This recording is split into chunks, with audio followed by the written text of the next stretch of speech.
안녕하세요. 모든 재테크를 거미줄처럼 연결하고 있는 재테크 슈퍼거미 법학자 훈우입니다. 오늘은 2021년 5월 6일 목요일 새벽 3시 시작합니다. 어제 어린이날 공휴일이라서 제가 대전에서 운영 중인 훈훈 농장에 다녀왔는데 역시 조회수가 인기가 없네요. 좋아요, 댓글 달아주신 분들 감사합니다. 앞으로는 주식 말고라도 좀 재밌는 콘텐츠들을 만들어 볼게요. 오늘도 필요한 정보만 쉽게 전달하겠습니다. 오늘은 화요일 증시 리뷰와 함께 5월의 대세 섹터로 생각하고 있는 조선주 중에서 대표인 한국조선해양을 분석하고 제 구독자 중 많은 분들이 투자하고 있는 하나투자증권과 효성테인씨도 살펴볼게요. 대우조선해양은 내일 하려고 하는데 한국조선해양과 같이 움직이되 변동성이 더 크다고 보시면 됩니다. 오늘의 확진자 수는 676명으로 다소 늘었네요. 오늘 레버랜드에 사람 많은 그 사진들을 좀 봤는데 다소 걱정은 좀 됩니다. 코스피는 막판 가면서 기관이 사서 장을 좀 올렸죠. 그래서 코스피는 0.64% 상승한 3147, 코스닥은 0.56% 상승한 967포인트 마감했습니다. 현시간 다우존스 0.08% 하락, 나스닥 0.01% 하락으로 보합세인데 반도체 섹터가 그나마 좀 괜찮습니다. 중국은 노동절 연휴로 휴장했었고 항상지수가 0.49% 하락, 일본의 니케이 지수가 0.83% 하락 마감했습니다. 국내 증시가 약한 이유 중 하나가 이렇게 아시아 증시 전반이 다 약세라는 것입니다. 현재 미국 증시 반도체 섹터고요. 내일 한번 반도체 섹터를 기대해 보겠습니다. 제가 2월부터 주장하고 있는 코스피 3200 돌파 조건을 좀 업데이트 했습니다. 미국 국채금리 1.7 이하, 환율 안정세 요즘 상승 중이기 때문에 좀 걱정이고요. 외국인 기관 수급, 그 중에서도 외국인은 환율의 영향을 좀 받고 기관은 우리가 이제 하반기에 기대하고 있는 연기금 리밸런싱 조정에 따른 매수세로의 전환을 좀 기대하고 있죠. 그리고 이제 공매도 리스크. 첫날에는 외국인이 월요일에 1조 1천억 원을 공매도하면서 제약바이오 중심으로 폭락을 했었는데 화요일엔 다소 회복되면서 어느 정도 공매도 시장도 우리가 적응할 수 있겠구나라는 좀 희망을 줬습니다. 그렇기 때문에 목금이 좀 중요한 타임이라고 생각이 되고요. 그다음에 제가 꼭 체크를 해야 되는 게 이제 가상화폐 시장이라고 말씀드렸었죠. 코인이 폭등을 하게 되면은 그만큼 주식시장의 수급이 빠져나가기 때문에 주식시장에서는 불안한 요소로 볼 수 있습니다. 미국의 10년물 국채금리는 0.87% 상승했지만 아직은 1.59로 긍정적이고 요즘 저는 이제 환율이 좀 걱정입니다. 그래서 어제도 0.27% 상승한 1126원 그래프 보이시죠? 요새 좀 치솟고 있고요. 외국인 수급엔 아무래도 부정적인 요소가 되죠. 코스피 수급을 살펴보면은 외국인이 730억 원을 매도한 반면에 기관이 1678억 원을 매수하면서 대형주의 상승을 이끌었습니다. 코스피를 살펴보면은 외국인은 6일째 순매도로 코스피 하락을 이끌고 있고 환율 급등과도 연관이 있다고 볼 수가 있죠. 기관은 9일 연속 매도였다가 오랜만에 매수로 돌아섰습니다. 코스닥은 오랜만에 외국인이 346억 원 매수했고 기관이 314원 매수로 양매수 이어지면서 5거래일 연속 하락세를 멈췄습니다. 하락의 원인은 크게 두 가지인데 첫 번째로 그래프에서 보이듯이 한 달 말 사이에 150포인트나 급등한 것에 따른 실현이익이고 두 번째로는 공매도 재개 시에 주 타겟이 되는 제약바이오가 코스닥에 몰려있기 때문입니다. 제약바이오는 아무래도 실적보단 미래 성장성 또 신약 개발 이후의 매출을 기대하는 대표적인 고 PER 업종이기 때문에 그렇게 당연히 공매도가 노리기 쉬운 종목입니다. 수급을 살펴보면 코스피와 비슷한데 매도세가 줄어들지는 한번 지켜봐야 될 것 같습니다. 공매도 리스크를 점검해보면 장기 조정보단 저 역시도 아무래도 단기 변동성에 무게를 두고 있고요. 제가 화요일 방송에서 최근의 하락은 공매도 자체보단 작년에 주식에 입문한 많은 개인 투자자들이 겪어보지 못한 것에 대한 그런 두려움이 하락시키는 장이고 또 가상화폐 시장 최근의 호황에 따른 수급의 분산으로 그 원인을 보고 있습니다. 최근 급등한 코스닥이 3일에 2.2%나 하락하면서 코스피 하락폭의 3배를 넘겼죠. 그 바이오 업종과 중소형주 성장주의 비중이 좀 크기 때문입니다. 하이난 연구원에 따르면 과거 공매도 재기 시에 주가 사례를 보면 2009년도에 코스피가 5% 하락했고 2011년도엔 6% 하락했는데 그에 비하면은 이번에는 좀 하락폭이 적은 편이고 오히려 3,100에 가까워질수록 매수 타이밍으로 보고 있고요. 이렇게 불안한 장세일수록 실적 좋은 기업과 주도주 섹터의 업종군을 비중을 늘리는 전략이 저는 좋다고 생각을 하고 있습니다. 가상화폐 거래소도 한번 체크할게요. 이게 제가 좀 전에 캡처를 한 것인데 어제는 상승폭이 좀 제법 있었어요. 그리고 현재도 소폭 하락 내지는 상승하는 종목이 많은 편입니다. 비트코인 차트는 지난주에 바닥을 치고 급등을 계속 해오다가 한 3일 정도는 보합세를 유지하고 있고요. 국내 MTS 시황을 간단하게 살펴보겠습니다. 일단 화요일 종가 기준으로 보면은 대형주가 다소 많이 올라갔죠. 그래서 0.79% 올랐고 중형주, 소형주가 오히려 반대로 약세였다고 볼 수가 있고요. 좀 강세 섹터로 보면은 비금속 광물 정도가 눈에 띄는 편이고, 코스닥도 마찬가지죠. 코스닥도 마찬가지였고, 삼성전자 오랜만에 1.1%나 상승을 했고, LG화학, 그다음에 셀트리온도 그 전날 많이 떨어진 반면에 한 4.2% 정도 상승을 했고, 그다음에 포스코도 2.3%, SK이노베이션이 이제 아무래도 SKT 분할 이슈와 관련해서 이제 7.5%가 상승을 했습니다.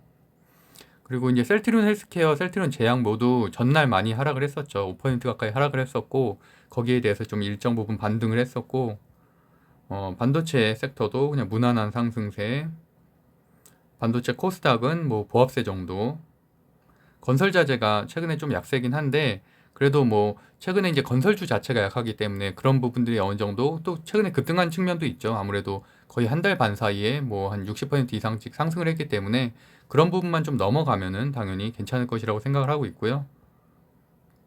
철강은 사실 그 전날은 좀 조정이 있었는데 그럼에도 불구하고 세아베스틸 같은 경우도 전날 하락분의 한 3분의 2 정도는 회복이 됐습니다. 그래서 여전히 저는 좋게 생각을 하고 있고요.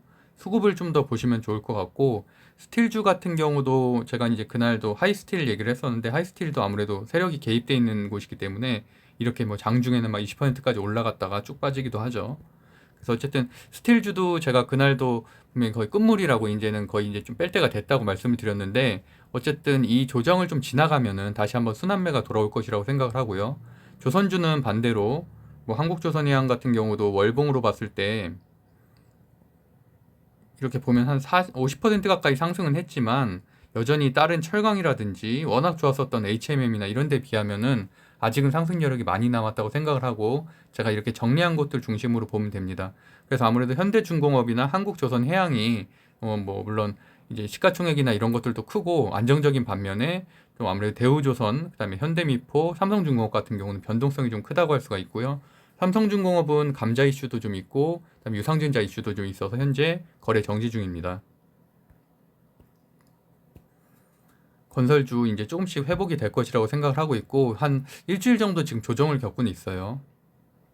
두나무 관련주가 좋았죠. 그래서 아무래도 하나투자증권 우에도 탈출하신 분들이 꽤 많을 텐데 일봉으로 보면 어마어마했었죠. 그래서 고점에 물렸던 분들이 그 화요일의 상승으로 많은 부분 좀 탈출을 한 것으로 알고 있습니다. 그래서 제가 뒷부분에서 다시 한번 좀 다루기로 하고요. 효성그룹도 여전히 저는 좋게 보고 있어서 워낙 실적 자체가 잘 나왔기 때문에 지금 눌림목 구간이라서 이 부분만 벗어나면은 당연히 신고가를 갱신할 수 있을 것이라고 생각하고 있습니다. 뒷부분에 제가 자세하게 설명을 드릴게요. 이상으로 시황은 이 정도로 마무리하도록 하고, 그래서 제가 오늘 이제 조선주를 이제 하는 이유가 어쨌든 제가 3월 달부터 가치주를 좀 밀고 있죠. 그 전에는 성장주를 제가 1월 달, 2월 달까지 성장주를 많이 밀었었고 한 2월 중순부터 가치주를 제가 많이 추천을 하고 비중을 늘려야 된다고 말씀드리고 있는데, 3월에 제가 시멘트주를 많이 추천했었고 4월에 철강주를 많이 추천했죠. 그리고 또 5월에는 저는 이제 조선주라고 생각을 하고요. 물론 시멘트나 철강도 여전히 상승 여력은 있습니다. 그래서 그 대신에 단기 급등에 따른 조정은 있을 것이라고 생각하고, 조선도 물론 최근에 30% 정도 올랐어요. 올랐지만 그런 곳들에 비해서는 수주라든가 이런 슈퍼사이클 이슈가 있기 때문에 저는 좋게 생각하고 있는 거고요. 그다음에 제가 추천했던 시멘트주, 철강주들은 3월 달부터 거의 한 40%, 100% 정도 상승을 했었죠. 그래서 구독자분들 중에서도 수익을 많이 낸 분들도 있던데, 어쨌든 조선주는 여전히 한 30% 정도밖에 오르지 않아서 수주가 시작되는 이 시점에 이제 좀 기대감이 지금도 괜찮다고 생각을 하고 있고요. 오늘 소개하는 한국조선해양 같은 경우는 안정적으로 투자할 수 있는 종목이고 그만큼 변동성이 작기 때문에, 하지만 그래도 꾸준히 오르는 종목이에요. 그래서 지금 2월, 3월, 4월 동안 한 40% 정도 올랐죠. 그리고 또 특히 이제 올해 흑자 전환됐고 또 실적 개선이 본격적으로 시작되는 해입니다. 신조선가 지수, 그러니까 새로 조선을 이렇게 건조하는 지수죠. 이런 것들이 134포인트인데 2015년 이래로는 가장 높은 수치. 이런 것들이 이제 조선업 전반에 기대되는 부분이고요. 대우조선해양과 삼성중공업은 호재라면은 아직 실적 발표를 하지 않은 거예요. 이번 주에 실적 발표가 있는데 기대치보다 더 나오면은 폭등할 것이고 당연히 적게 나오면 많은 부분 하락을 할 것입니다. 그만큼 변동성이 큰 주식이기 때문이죠.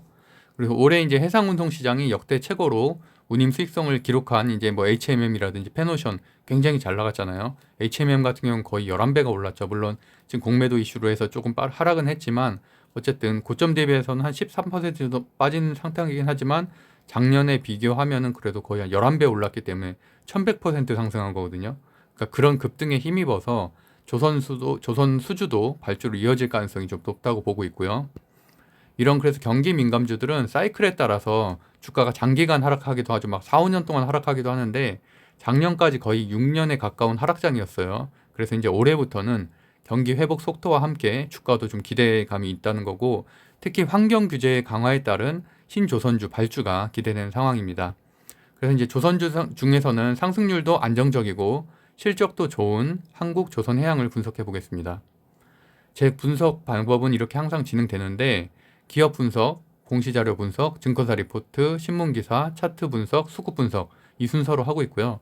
저도 이렇게 사실은 다 분석하는데 방송을 준비하는 시간 3시간이 다입니다. 따로 공부를 하진 않고 장중에 저도 이제 회사에서 그냥 차트를 잠깐 보는 정도 그럼에도 불구하고 5달 연속으로 한 30% 이상 수익을 매달 내고 있고요. 그러니까 제 핵심 중에 하나는 사실 가성비거든요. 그 가성비에는 시간도 들어가는 거죠. 시간과 노력도. 그러니까 시간이 유한한데 뭐 무한하면 또 몰라도 어쨌든 너무 많은 정보도 알면은 오히려 실행력에 저해가 온다고 저는 개인적으로 생각을 하고 있고요.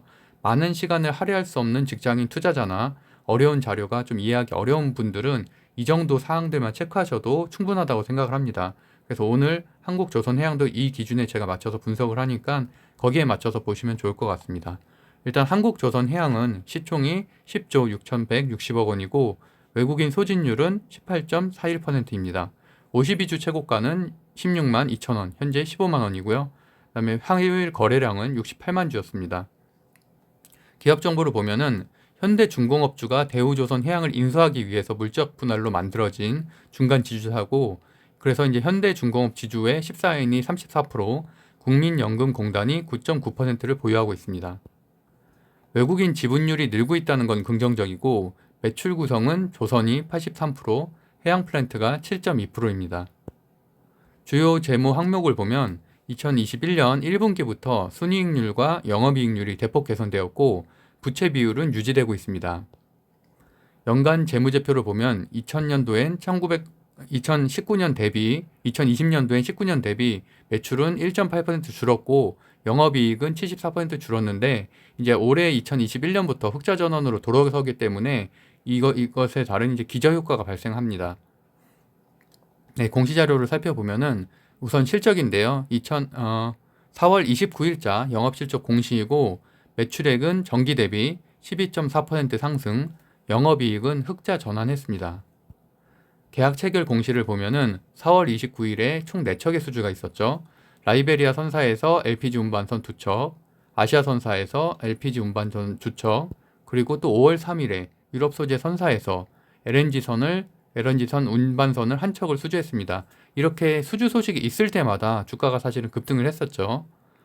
그래서 증권사 레포트도 살펴보면은 현재가가 15만원, 목표가가 18만 8천원입니다. 그래서 조선은 아무래도 고가 매출액이 증가하고 있고 그다음에 비수기 대비해서 호실적이라는 평가를 이렇게 받고 있는데 현재 1분기에만 수주가 55억 불이죠. 그래서 그룹 3사의 수주가 55억 불이고 연간 수주 목표의 38%를 달성했습니다, 이미. 그래서 이제 대형 컨테이너선 이제 발주 랠리로 인해서 2023년 건조 슬롯이 빠르게 소진되고 있습니다. 분기 실적 추정치에서는 흑자 전환이 예상이 되고 있고 연간 실적 추정치에서는 영업이익이 대폭 증가할 것으로 예상하고 있습니다. 특히 최근에 컨퍼런스 콜에서 나온 내용들 때문에 이제 주가 상승이 급등을 했었는데 두 번째 단락을 보시면은 조선해양 영업 현황에 보면 2021년 1분기 그룹 3사는 총 55억 불 수주 달성으로 전년 동기 대비해서 640%나 증가를 했고 7년 만에 1분기 최대 수주액입니다. 1분기가 사실은 좀 조선에서는 비수기거든요. 그런데도 불구하고 최대 수주액이라는 거고, 대형 컨테이너선과 함께 LPG선 발주도 늘고 있는 추세고, 2023년 1월에 시행이 거론되고 있는 환경 규제가 강화되면 이렇게 신조선 발주 시장이 또 호재가 될 것이다. 그리고 또 2월에 입찰한 브라질 공사는 결과를 기다리고 있어서 이것도 이루어질 경우엔 호재다. 그래서 이렇게 호재들을 많이 열거를 하고 있고요. 무엇보다도 2003년 초에 슈퍼사이클과 비슷한 형태의 상황이라고 예측하고 있는 부분인데요. 제가 뒷부분에도 이제 그 그래프를 좀 준비를 했는데, 어쨌든 이거 컨퍼런스 콜 같은 경우는 기업 측의 입장이긴 하지만 그래도 어쨌든 그렇게 많은 실제로 슈퍼사이클이 이루어진다면은 뭐 주가 상승은 현재 몇 배도 될 수가 있겠죠.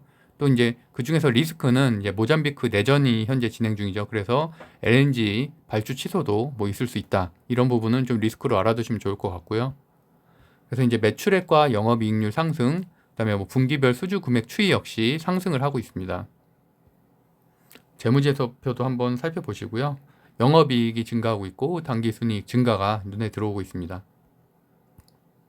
그래서 앞서 설명한 대로 조선주 같은 경기 민감주는 사이클에 따라서 주가가 움직이기 때문에 장기 보유보단 최대 한 1년에서 2년 정도의 주가를 보면서 매도를 하는 게 좋다고 생각을 하고 있고요.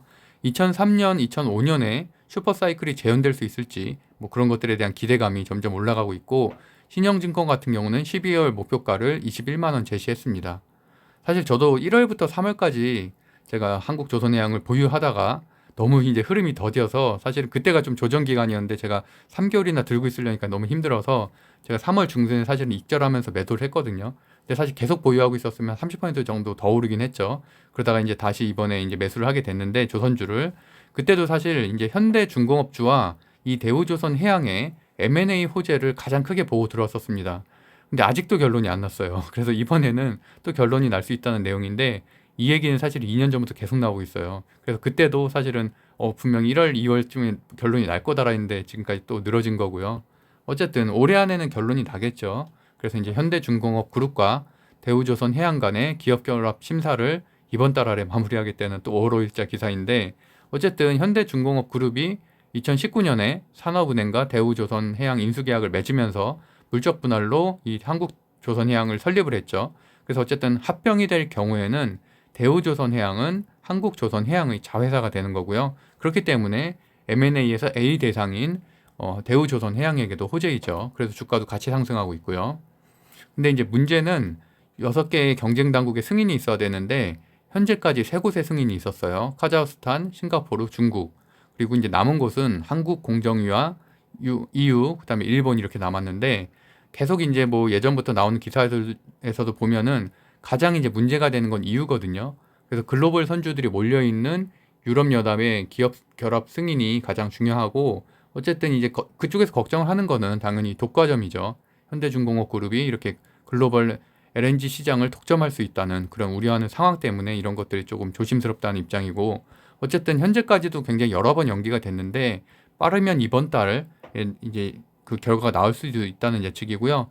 만약이라도 불허가가 난다면 당연히 악재이긴 한데, 저는 현 주가에 이런 부분이 굉장히 지금 2년 동안에 있었던 이 연기이기 때문에 많은 부분 반영이 됐다고 보고 있거든요. 그래서 호재든 악재든 폭등이나 폭락 정도의 주가 변동은 없을 것으로 생각합니다. 그래서 이런 것들이 좀 걱정돼서 못 들어가시는 분들은 좀 그런 걱정까지는 안 하셔도 될 것 같고요. 그다음에 월봉 차트를 살펴보면은 올해 1월부터 월봉만 보면은 꾸준히 상승을 해서 55% 총 상승을 했고요. 윗매물대는 약 한 20% 정도 남아서 계약 등 좀 호재만 있으면 충분히 돌파 가능한 정도고요. 그다음에 특히 화요일에는 마이너스 5%까지 하락을 했다가 아래 꼬리를 달고 올라와서 1.96으로 마감을 했죠. 그래서 오늘도 소폭 상승 내지는 보합세 정도로 마무리될 듯 하고요. 그리고 공매도 대상이긴 하지만 조선과 같은 가치주에는 공매도를 잘 안 치기 때문에 걱정할 정도는 아니고요. 다만 이제 삼성중공업 같은 경우는 사실은 좀 재무제표 문제도 좀 있고 감자나 유상증자 때문에 조금 악재가 있죠. 그래서 어쨌든 여기보다는 공매도 리스크가 조금은 높다고 할 수 있습니다. 일봉을 보면은 이평선들은 정배열 상태이고 16만 2천원 52주 신고가 터치 후에 눌림목 지점이라서 현재도 매수하기 괜찮은 시점으로 보이고요. 무엇보다도 2003년 제가 아까 말씀드린 슈퍼사이클 엄청나죠. 2003년부터 2006년까지 차트에서 보이는 이 슈퍼사이클을 기대하는 투자자들이 있기 때문에 최근에 또 가치주 대세 분위기잖아요. 그러다 보니까 철강을 제치고 주도주 섹터로 올라갈 수 있는 흐름이라고 저는 보고 있습니다. 그리고 기관은 꾸준히 매수를 하고 있고요. 다만 이제 연기금이 이 거래일 매도를 했는데 연기금의 매수가 있으면 당연히 상승 전환이 가능하다고 생각을 하고 있고, 대우조선은 내일 또 소개를 하도록 하겠습니다. 특징만 말씀드리면 한국조선해양과 함께 움직이는데 올라갈 땐 두세 배로 올라가고 떨어질 때도 두세 배로 떨어집니다. 그래서 화요일은 거의 한 마이너스 8%까지 떨어졌었죠. 그러다 다시 올라갔는데 저 같은 경우는 화요일에 마이너스 5% 지점에서 1,000만 원 매수했고 종가가 2% 정도 이제 수익입니다. 그리고 다음으로 이제 하나투자증권과 효선TNC를 빠르게 마무리할게요. 하나투자증권이 제가 여러 번 방송으로도 말씀드렸었는데 기업 분석도 여러 번 했었죠.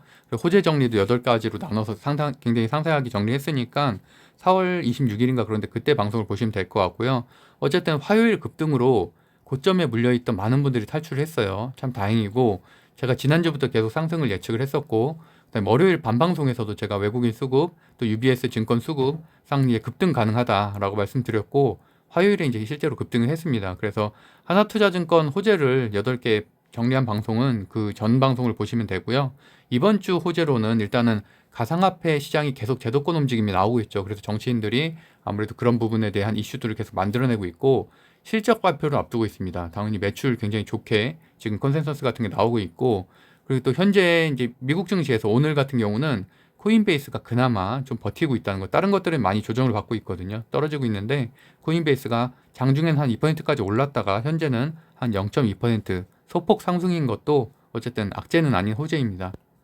수급상으로도 보면은 지난주에 들어온 150만 주 외국인 수급 중에 현재 30만 주밖에 매도가 안 됐어요. 그래서 아직도 120만 주가 남아있다는 게 굉장히 장점이고, 화요일에도 또 UBS 증권에서 96만 주가 신규로 거래됐다는 점, 이런 것들이 아무래도 단기 급등을 한 번 더 예상할 수 있게 합니다. 또 5월 4일의 급등 원인 중에 하나는 이렇게 투자 경고 종목에서 재지정 기간에서 벗어났다는 것인데요. 하나투자증권은 4월 22일 1일 투자 경고 종목에서 지정 해제가 됐는데 그 이후 10거래일간 급등 시 재지정될 수 있었습니다.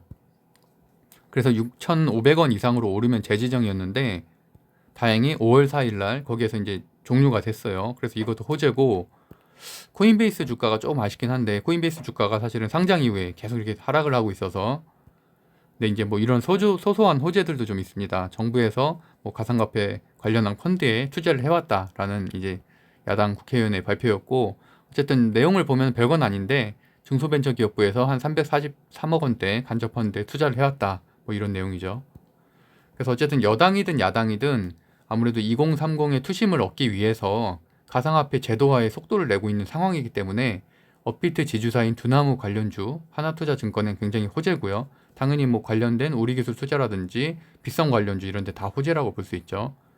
또 이제 하나투자증권 우에 대해서 물어보시는 구독자분들도 많아서 잠깐 말씀드리면, 사실 저는 이제 우선주는 주가 유동량이 훨씬 적고 또 본주의 펀더멘털과 좀 무관하게 움직이는 양상도 있기 때문에 저 같은 경우는 개인적으로 투자하고 있지는 않고요. 다만 좋은 재료에는 같이 움직이죠. 하나증권이 움직일 때도 같이 움직이고, 또 이제 화요일 같은 경우는 39,000원대를 터치하고 왔기 때문에 고점에 물린 분들 한 3분의 1 정도는 탈출했다고 보고 있고요.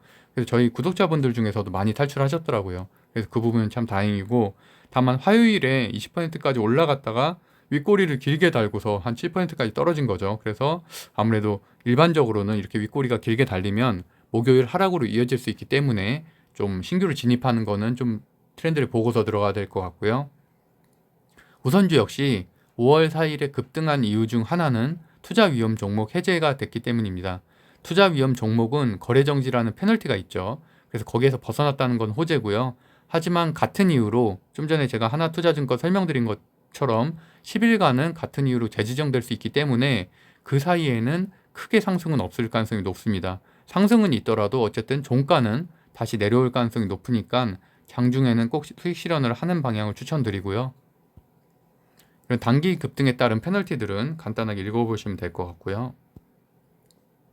그래서 우선주는 유동량이 적어서 사실 수급으로 추세를 예측하기 쉽지 않은데 어쨌든 외인이 3일간 샀던 양은 4일에 다 매도를 했습니다. 그래서 그 정도 볼 수 있을 것 같고 마지막으로 이제 효성 TNC 잠깐 보면은 여전히 전 좋게 보고 있고요. 신고가 81만 원 터치 후에 현재 눌림목 구간이고 무엇보다도 이제 공매도 제외 종목이라는 데 의미가 있습니다. 그래서 지금은 어쨌든 다음 지정 때 또 들어갈 수는 있긴 하지만 그건 그때 가서 걱정하면 될 일이고요. 외국인 수급이 나가면서 하락하긴 했지만 그 4월 30일자 실적 발표가 어닝 서프라이즈였기 때문에 그 주가는 아직은 현재 반영되지 않았습니다. 뭐 일부는 당연히 뭐 그 전에 실적 발표로 그러니까 이렇게 발표가 그 반영이 됐지만 어쨌든 본 실적 발표돼서는 다 그게 반영이 안 됐었고요. 그래서 어쨌든 전기 대비해서 영업이익이 89% 상승, 전년 동기에서는 214%나 상승을 했습니다. 그래서 특히나 지금 같은 조정장, 불안한 장에는 실적주가 최고라고 생각을 하고 있고요. 그래서 빠르면은 이번 주 뭐 목금 안에 또 늦어도 다음 주에는 슈팅이 있을 것으로 생각을 하고 있습니다. 또 뭐 증권사 리포트에서도 12월 목표가를 120만 원 제시했고요. 어쨌든 6개월 이상 중장기 보유하기 좋은 주식입니다. 마지막으로 이제 5월 둘째 주 리뷰를 좀 해보면은 공매도 재개에 따른 불안감은 여전히 시장 리스크고요. 왜냐하면 아직은 월화 이틀밖에 우리가 안 겪어봤기 때문에 좀 더 초기에는 불안정함이 유지가 될 것이라고 생각을 하고 어쨌든 그럼에도 불구하고 공매도라는 건 결국엔 하락에 베팅을 하는 거기 때문에 굉장히 지속적으로 하락 리스크가 계속 발생을 해야 되거든요. 특히나 뭐 제약바이오나 이런 것들처럼 뭐 임상시험이 실패할 수도 있다라든지 뭐 이런 어쨌든 불안감들이 있어야 되는데 기본적으로는 성장성이 높은 종목보다는 이렇게 실적이 좋은 곳이 훨씬 더 나은 상황이고 또 뭐 가치주가 아무래도 상대적으로는 성장주보다는 유리한 상황입니다. 다만 실적 발표 시즌이 끝났기 때문에 1분기 이제 실적 발표는 끝났고 2분기 호실적이 예상되는 실적 개선이 예상되는 것들을 미리 매수하면은 공매도가 있음에도 불구하고 버틸 수 있고요. 그다음에 이제 공매도 제외 업종 말 그대로 아까 말씀드린 대로 뭐 효성 같은 경우도 그렇죠. 효성도 효성그룹 빼놓고는 나머지 효성 TNC라든지 효성화학, 효성 첨단 소재는 공매도 제외 업종이거든요. 이런 것들은 상대적으로 반사이익이 있다는 거고 종목을 클릭해 보면은 공매도 제외 업종인지 아닌지가 뜨게 됩니다. 그런 식으로 판단하시면 될 것 같고요. 어쨌든 내가 관심 있는 종목이 코스피 200인지 코스닥 150 제외 업종인지 이런 것들을 체크해 보시면 될 것 같습니다. 세 번째로 공매도 초기에 위험한 종목들은 아무래도 제약바이오와 고퍼주, 그러니까 고PER주죠. 그리고 이제 대차 잔고일 급등주인데 제가 월요일 방송에서 공매도 증시 대처법을 다뤘었죠. 그거를 좀 참고하시면 될 것 같습니다. 또 어쨌든 5월의 주도주 섹터는 여전히 저는 가치주인 조선, 철강, 건설 정도로 생각을 하고 있고요. 다만 여기에 1월에서 4월까지 조정을 겪었었던 대형주들, 특히 플랫폼, 반도체, 전기차가 일정 부분은 상승을 시작할 것으로 생각하고 있습니다. 네, 오늘도 공부하시느라 고생 많으셨습니다. 네, 제가 방송은 여기까지 마치도록 하고요. 제가 운영하고 있는 재테크 스터디 카페 젊은 부자들은 주식 투자, 가상화폐, 뭐 아파트 청약, 부동산 경매 유튜브 등 다양한 재테크 스터디가 진행 중입니다. 네이버에서 젊은 부자들 치면은 상단에 뜨니까 들어가셔서 한번 살펴보시면 될 것 같고요. 제가 지금 3시 반인데 좀 밤에 이렇게 갑자기 또 촬영을 하다 보니까 좀 오늘 좀 많이 버벅됐네요. 생각보다 이해 바랍니다. 구독과 좋아요, 알림 설정은 사랑입니다. 젊은 부자님들 오늘이 가장 젊은 날입니다. 오늘도 행복한 하루 되세요. 법학자 훈훈이었습니다. 감사합니다.